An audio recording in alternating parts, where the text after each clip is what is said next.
বন্ধুরা, শুভ দুপুর। আমি আজ দুপুরবেলায় ওল কচু বাটা করব। আমি একটু মোটা মোটা করে কেটে নিয়ে সিদ্ধ করে নিচ্ছি প্রেশার কুকারে দিয়ে। আপনারা এটা ভাতের মধ্যেও দিয়ে সিদ্ধ করতে পারেন। আমি ভাতের মধ্যে দিতে পারিনি, ভুলে গেছিলাম। তো আমি এই প্রেশার কুকারে দিয়ে সিদ্ধ করে নিলাম। নিয়ে এবার সর্ষের সঙ্গে লবণ আর কাঁচা লঙ্কা বাটা করে নিচ্ছি। বেটে নিয়ে ওল কচুটা বেটে নিয়ে তারপরে কিছুটা সব একসঙ্গে বাটতে পারবো না বন্ধুরা, শিলটা আমার ছোটো, তো তাই আগে কিছুটা বেটে নিয়ে পরে আবার কিছুটা বাটলাম। বেটে তার ভাতে মাখিয়ে নেব, হাত দিয়ে মাখিয়ে নিয়ে তারপরে একটু কাঁচা তেল দিয়ে দেবো। কেমন হলো ওল কচু বাটা আমার, একটু লাইক শেয়ার কমেন্ট করবেন, ফলো করবেন বন্ধুরা। একটু কাঁচা তেল দিয়ে দিলাম, দিয়ে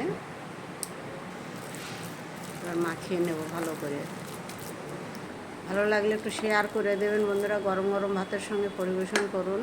ভিডিওটা আমি এখানে শেষ করছি। অনেক অনেক ধন্যবাদ।